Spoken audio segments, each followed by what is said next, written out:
What's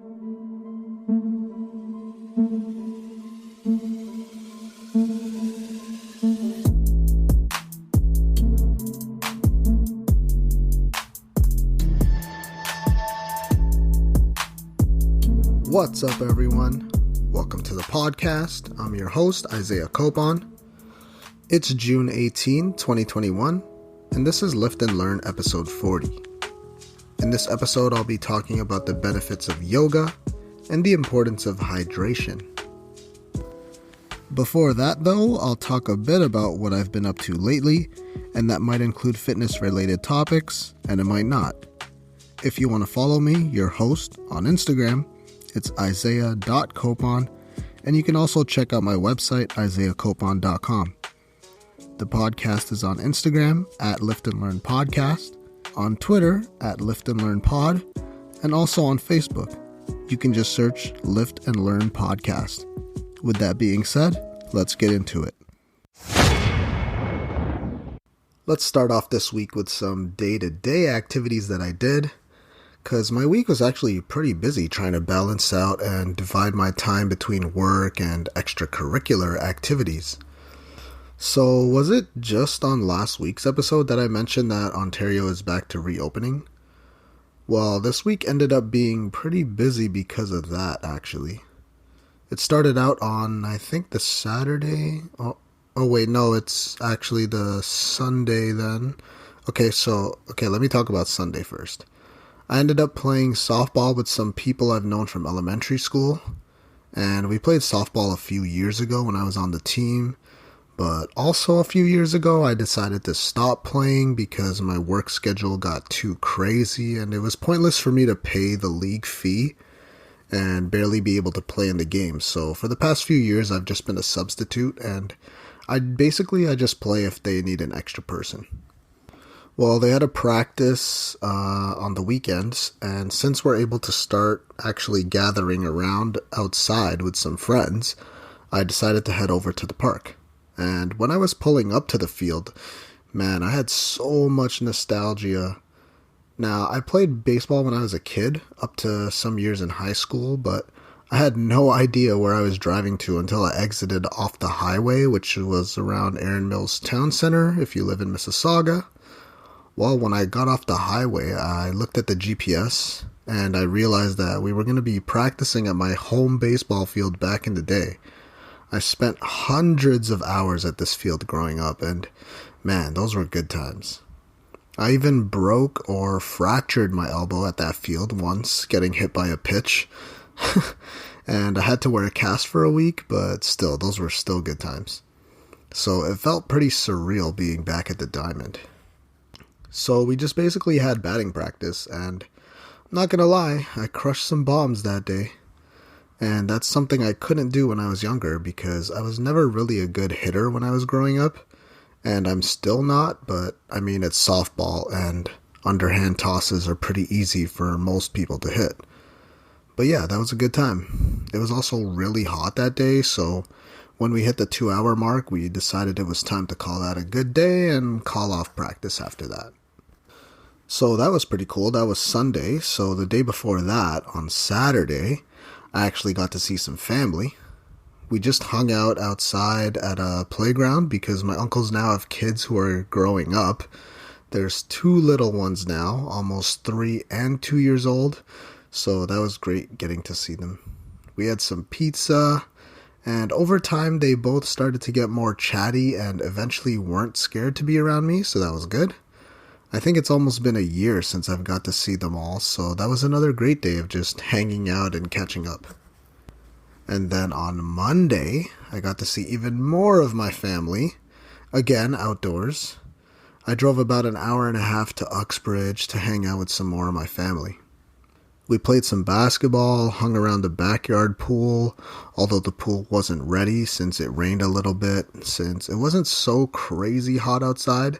So we just hung out outside and caught up a little bit. We had some food, I had dessert, sushi, some burgers. So again, it was a great time and basically lasted the whole day. I remember after that one, I was so tired that night. I was in bed probably 7:30 because I was just so exhausted from the whole day. I'm usually the one at the party playing with the kids, just running around, watching them play some virtual reality boxing. I played some ping pong in the back too. Overall, that was a good day. And the rest of the week was just working out at home still, and I had some clients where I had to leave the house to train, but that was a more exciting week than it has been with the pandemic slowly coming to an end, hopefully. And I should be getting my second dose before the end of the month, or at least early July, so that's even more good news. So now I just need the gyms to open up, and then my life will be complete again. So let's move on to sports, some playoff hockey coverage. I actually can't believe the Montreal Canadiens made it to the Western Conference Finals still, but they're now playing Vegas. I think I even saw on Instagram that someone posted a picture of a fan in a Canadiens jersey saying like, "You're Canada's team, we're all behind you." Yeah, I don't think so. That series is now tied 1-1 since Montreal actually won the last game. I don't really like any of the teams left in the playoffs, but I'll be happy if Montreal loses that series. Now the other series, Tampa Bay versus the Islanders, that game last night was pretty fun to watch, Thursday night, and Tampa Bay ended up winning that one in a close game. They won 2-1, and they're now leading the series 2-1. Tampa Bay just has so much offensive power, and they have one of the best goalies in the league, so they're going to be hard to stop. And on to basketball, and honestly, I haven't been watching much, but I watch the highlights after the games all the time, and all the series are actually pretty close. Now that Kyrie got hurt in Game 3 or something, the Bucks actually managed to tie up the series a few days ago. It was 2-2. And then Kevin Durant, who's coming off the Achilles injury, put on an absolute masterpiece in Game 5, which was a few nights ago. He had 49 points, 17 rebounds, and 10 assists, just a monster. Harden also played that game, coming off a hamstring injury and played, I think, 46 minutes. But Durant, he played the whole game, 48 minutes, which is unbelievable coming off that injury. You literally cannot guard him. You just have to hope he misses. In Game 6, the Bucks did end up winning that one behind some strong performances from Chris Middleton and Giannis. So there's going to be a Game 7, and that's going to be tomorrow, I think. Well, it'll be sometime this weekend. It's probably tomorrow, though, Saturday. The other series in the East, Atlanta versus Philadelphia. Going into Game 5, the series was tied 2-2, and Philly was at home leading by over 20 points. I think it was even 25 or 26 points at one point in the third quarter. Long story short, Atlanta battled back and rallied behind Ben Simmons' horrible free throw shooting. He shot 4 for 14 from the free throw line, and there was this guy in the crowd who was like trying to fix his form. It was hilarious. And even Embiid actually missed 2 clutch free throws with, I don't know how many, I think it was 10 seconds left. Anyways, Atlanta ended up winning and coming back from 26 or 25 down and ended up winning by 3. Huge comeback. And then Philly got booed off the floor. That was so embarrassing. How many years has Simmons been in the league and he still can't hit a 3 or even an open 2-point jumper? And he's shooting less than 40% from the free throw line during the playoffs, which is just, oh my god, that's just embarrassing, seriously. The Clippers series has been pretty exciting though. Kawhi had this monstrous dunk over Derek Favors in Game 4. They won that one, but then he missed Game 5, so it kind of feels like Utah has their ticket back into the West Finals since the Clippers are losing their best player. But the Clippers actually ended up winning Game 5 behind Paul George's huge performance. So now the Clippers are up in that series 3-2. Getting back to Kawhi actually, he injured his ACL, so that could mean he actually could miss months, depending on how severe that is or how bad the injury actually is. Like, I don't know if he tore his ACL or if it's just a partial tear, or maybe it is somewhere online at this point now, whatever the specifics of his injury are, but I just heard that he injured his ACL, so he's out indefinitely. And this could mean that Phoenix could actually make the finals this year, which would be a shocker, I think, at least when the season first started. But they've actually come together as a team with the help of Chris Paul and Devin Booker just lighting it up in his first playoff run. I mean, I had Chris Paul and DeAndre Ayton on my fantasy team, so I know what they're capable of, but I think they've even stepped it up during the playoffs. And the NBA finally announced Rookie of the Year, and LaMelo Ball won. I don't think I agree with that one. I think it should have been Anthony Edwards with the way he was playing after the All-Star break. That and the fact that LaMelo was injured for a few weeks. Like, come on, man. But anyways, like I said earlier, the NBA season, well, at least this year, has been full of so many injuries, especially in this year's playoffs. I can't remember a time where so many of the stars got injured during playoffs and actually missed time. Usually they'll just gut out any injuries they have, but this year was different. On to some baseball, which I rarely talk about. A player from the Blue Jays, Vladimir Guerrero Jr., son of former player Vladimir Guerrero, obviously. Man, he's tearing up the league right now. I think he has 22 home runs now. Fastest in Blue Jays history to get to 20 home runs, and he's leading the league right now. He's on a hot streak and has a nice-looking swing with some serious power behind it. He's actually leading the league in the MVP race, even though it's still pretty early in the season. But Shohei Ohtani has also been having a crazy good season, and the fact that he's such a good hitter and one of the top pitchers in the league is just crazy to see in today's world and today's MLB. Alright, on to gaming, the last topic, and E3 was this week. I was really looking forward to Square Enix's announcement, which was on Sunday. I think since they were rumored to be doing something with Final Fantasy Origin. Well, that actually did happen. They showed off a Team Ninja game called Stranger of Paradise, and honestly, that trailer turned out to be pretty underwhelming. I don't know if I like the current look or current state of the game. The characters just look pretty bland, and the gameplay from the trailer just seemed alright. Feels like it could get repetitive with the way the moves look, and the dialogue was subpar at best. They kept mentioning chaos. I don't even understand. It's still in early development though, and things could change, but I was pretty upset that I was hyping myself up for that one and then was pretty let down. But I also played the demo for the game, and it was actually pretty good. There's some graphical issues to figure out, but the combat actually seems pretty promising, and actually gave me very different impressions from the trailer, which probably could have been done better. Apparently, the developers, Team Ninja, they're known to change things up in their games according to what they hear from the users, and at the end of the demo, there was actually a little survey to fill out, so I guess this one could be actually something to look forward to, who knows. I mean, it's pretty interesting for the franchise itself, because it's a step in a new direction, but we'll see how that shapes up over the next few months. Other than that, they didn't announce any Final Fantasy VII Remake Part 2 news, no Final Fantasy 16 news, and not even any new Forspoken gameplay, so again, that was pretty disappointing. Apparently, though, we'll see more Forspoken stuff whenever Sony does their own little conference or whatever in the coming weeks. And Final Fantasy VII Remake Intergrade actually came out last week, and so did the new DLC or new chapters called Intermission, but I only got around to playing it this week. And I ended up buying that extra content that was almost $30. Just to play Yuffie and do her chapter and get me more hyped for whenever part 2 does come out. And I paid all that money just to spend nearly 8 hours finishing those little 2 chapters. It was fun while it lasted, and over the next week or so, if I have time, I'm going to do the hard mode of that, and hopefully be able to finally finish the game 100% and finally get that platinum trophy.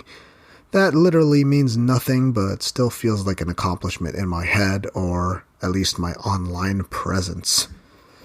Again, that game brought me so much nostalgia too. Seeing Yuffie, actually pronounced Yuffie apparently, and Cloud and the crew just brings a tear to my eye every time. And the way that they made the Fort Condor battles in this game were also pretty great. But I don't want to bore the listeners with any more gamer stuff, at least for this week. Topic 1. What are the benefits of doing yoga? This is something I've been practicing more and more each week.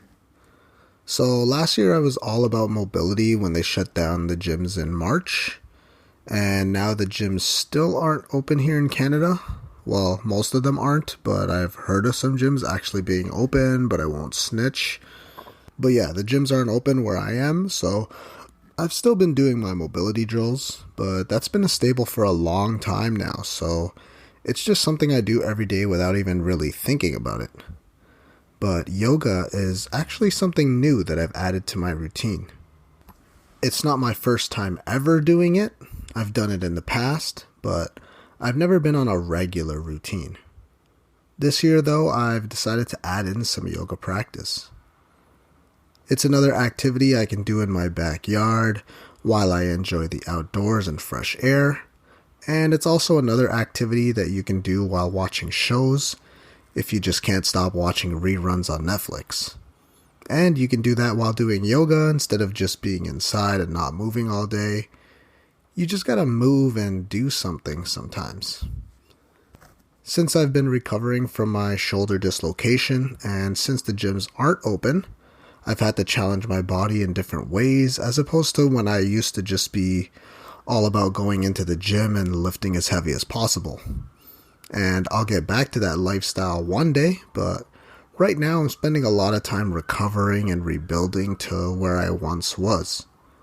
And I'll still be continuing that when the gyms do open up, since I have to make sure that my shoulder mobility is where it needs to be before I start adding weight to my bench press or something. So, why I started doing yoga, or adding it into my weekly routine, is because it can improve strength and build muscle. If you've been pretty sedentary or not moving for the past few months, this could be great to add into your life. Me personally, I had to take 4 weeks off completely doing any kind of exercise because of my shoulder, and yoga can help anyone start to get into doing exercise and just moving in general. If you haven't been moving, all you need to do is start moving, and yoga could be a great way to do that. Depending on the routine, there's going to be difficult poses to do, and that'll build strength and muscle because it's challenging. When it comes to building muscle, it's more than just curling a weight up and down, constantly flexing and stretching the muscle. Yeah, that's the common way to do it, but those isolation holds and poses where you're trying to balance on one foot or something, like something that's pretty simple like a tree pose, or something more advanced like a warrior 2 or 3 or whatever. And that's been proven really. If done properly, yoga can strengthen, balance, and even improve your flexibility depending on the routine. So, when it came to recovering my shoulder and getting it back to normal, the fact that I used yoga probably sped up the process and I recovered the right way. I had so many people tell me that my shoulder won't be back to normal, you're not going to be able to lift again, or they tell me they know somebody who dislocated their shoulder and it still hurts them at times, or it even pops out sometimes. And yeah, realistically, I am more prone to dislocating the shoulder again, my left shoulder, and it may not be 100% again, but honestly, I'm trying to get it to as close as 99%. I'm trying to get it there. But all that nonsense about how you can't move the same way again, they're greatly exaggerated by people who just get injured and decide not to rehab their injuries in any kind of way. And with yoga, that can help you recover properly because there can be movements that you'll do that'll be challenging for your muscles in other ways besides just pure strength, like balance and stabilization. If you look at athletes who have that benefit of having personal trainers or a staff that helps them recover from their own injuries, when they recover, they look pretty much the same as they did before their injury, and that's due to hard work, and those trainers are probably giving them the right dose of exercise. So if you recover properly, you should be able to get back to wherever you were before. And I used yoga to improve my shoulder strength. At least that was part of it. So if you're planning on starting out, it would be a good idea to do easier yoga routines.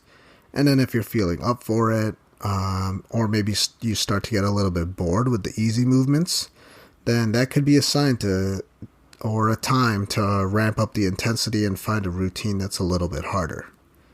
That's the way you should be approaching any kind of training, really. Make sure it's easy first, get the form down, and then increase the intensity slowly. And I'm kind of jumping all over the place here, but I used yoga to improve my shoulder strength. I did moves like down and upward dog to start, which were easier movements, but when you're recovering from an injury, those are actually pretty difficult movements. And then eventually I worked myself up to crow pose, and that's been improving over the past few weeks. It's nowhere near perfect, but I can hold myself up for a few seconds. The crow pose is that one where you're on your hands and you put your knees like on the back of your elbows and you kind of just lift yourself using your shoulders really in your hands. And I could feel myself making that progress week by week, and that's how I knew that it was improving. At this point, I was also measuring if my shoulder range of motion was improving as well, because my goal at that point was to eventually get back to shoulder pressing. And that worked, and I'm able to shoulder press again now because of the mini or tiny little steps that I took to get here, and yoga turned out to be great when it came to rehabbing my injury. And yoga could actually also relieve some pain you had. Like I said, yoga strengthened my shoulder in all kinds of ways. At first, it was difficult to put on a shirt when I first got injured, and that became easier after about 3 to 4 weeks. But after that, I was still having this nagging pain every now and then if I managed to overextend my shoulder over my head or if it was behind my body.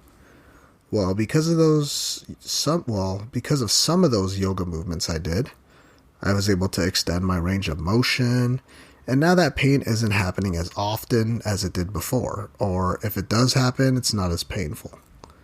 And that's because of some of those yoga positions where you're challenging that range of motion. Doing certain yoga movements, there's plenty of positions where you strengthen your shoulder by doing lifts. I mentioned the crow earlier, or even just isolation and stabilizing moves and exercises. And the same thing can really be done for any pain you have throughout your body. Think about something like back pain. Again, that can be relieved by doing certain yoga moves and poses like a cat-cow or a cobra pose depending on what kind of back pain you're experiencing. When it comes to doing yoga, yoga can be really flexible, pun intended, and yoga can be anything you want it to be. Yoga can be strength building since it involves difficult movements and sometimes calisthenics as well. But like I said, it can also be relaxing and meditative at times depending on exactly what the routine is. Now, I don't do the same routine every day, but I cycle between 3 different intensities of yoga routines depending on how my body's feeling or just how busy life is that day. If there's a day where I've been active, maybe I've played basketball or tennis that day, or trained a bunch of clients in person, maybe outdoors, that might mean my yoga sessions are more on the low intensity side where I can just relax and just flow through the movements without being too difficult. Those are the times where you can just do an easier routine, but could be a good way to get a full body workout, even if it's just more of a mobility or flexibility routine. Then on days where I don't have to go out much, or maybe I take less than 5,000 steps a day, then I'll do something more intense where I'm challenging my strength and my balance. On those days where I am busy, I'll do a lower intensity yoga routine. And that's meant to relieve stress, and that's when you can use it in a meditative way. When you're doing yoga, part of it is to relax, be mindful of your breath, be calm and flow into movement slowly. Then it becomes more of a meditative practice where you can just be focusing on the way your body moves. You're no longer thinking about work or kids or whatever stress. You're focused on doing movements to the best of your ability. And maybe some calming music will help you get into this kind of zone as well. And remember that yoga is exercise. And with exercise, that could mean an increase in energy throughout the day, could mean improved performance and strength. You could lose weight, increase your flexibility. And since it is exercise, it's going to benefit your heart health because you're actually active and actually doing something. And I'm sorry that I had to mention my shoulder so many times, but it was just to highlight the fact that I know it helps because I've personally experienced it with myself as opposed to just with my clients. Yoga can help anyone, regardless of your fitness level. Topic 2. The importance of hydration. This one is especially important now that it's starting to get hot outside. Even in Canada, we're starting to reach temperatures in the upper 20 degrees Celsius consistently, so that's above 85 Fahrenheit for you Americans out there. And hydration is super important when it comes to staying healthy and living optimally. Your body is made up of around 70% water, and pretty much all of your organs actually function and use water to work properly. How much water you should drink, though, on the daily depends on the type of person. It's not like one recommendation is going to be the best for everyone. But 80% of actually the human population underdrink the amount of water that we should be, so chances are you should be drinking more water. 11 cups for women and 16 cups for men is around what you should be doing, which seems like a lot, but remember that water comes from all different sources. It's in foods and fruits and vegetables, and in other liquid drinks as well, so it's not like you just need to focus on drinking water or just normal water all the time. In episode 27, I mentioned how drinking water can help you lose weight, and that's of course one of the benefits when it comes to staying hydrated. Hydration is also important to keep your joints lubricated, which is going to be useful all the time, and especially during exercise. Staying hydrated also regulates your body temperature and could improve things like your mood and sleep. I mentioned this probably more than once, but I've even noticed that I feel stronger in my workouts when I get an adequate amount of water before my workouts, and making sure to drink water during workouts as well. And of course, you're going to drink water during your workouts. I mean, you should be. But drinking water beforehand, I didn't even think that it would make much of a difference, but it actually made a pretty big difference for me when I was training in the US. Obviously, during exercise, hydration is necessary. This is going to be even helpful if you're someone who sweats a lot. If you're sweating, that's your body losing water, and if you lose too much water, you can become dehydrated. When it comes to hydration though, that doesn't just mean water, like I said. Electrolytes and carbs are also fuel when it comes to your energy, and sometimes when you're really dehydrated or exercising really hard, or maybe you're hungover, you may need electrolytes like sodium or potassium and chloride. This is why sports drinks became so popular. I mean, yeah, they taste good, but during high-intensity workouts, and if you're doing sports, that sugar in there and the electrolytes in a Gatorade or a Powerade are actually going to give you more energy and could give you that balance that you need when it comes to your body being hydrated. One of my clients actually got a seizure from overhydration. At least that's one of the things that she told me before we started working together. So watch out for that. Some signs you might notice are lightheadedness, dizziness, maybe a headache, and possibly things like cramps and fatigue as well. A good sign that you're hydrated well enough is if your urine is a lighter shade of yellow.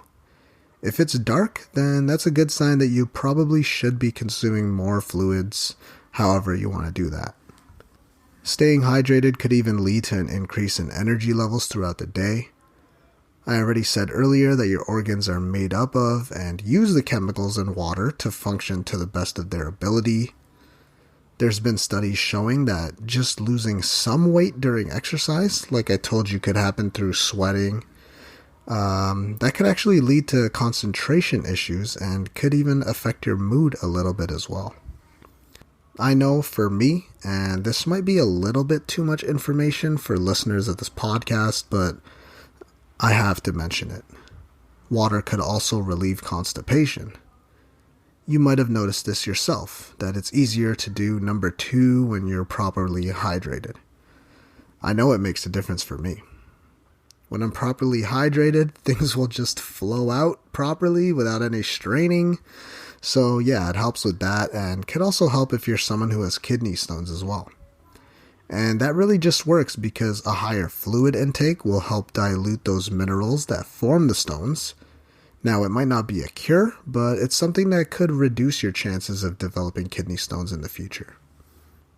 So there you have it. If you haven't been drinking enough water or getting enough fluids in, and your pee is a darker shade of yellow, then try increasing that slowly as a first step.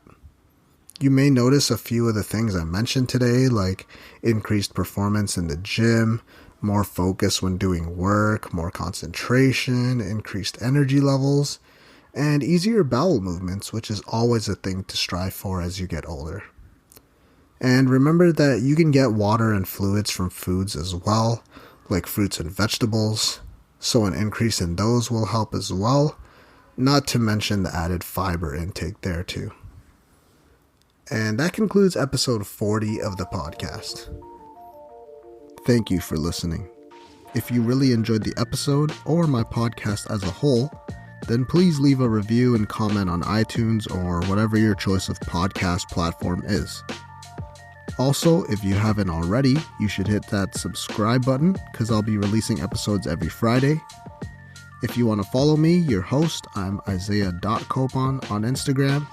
And you can also check out my website, isaiahcopon.com.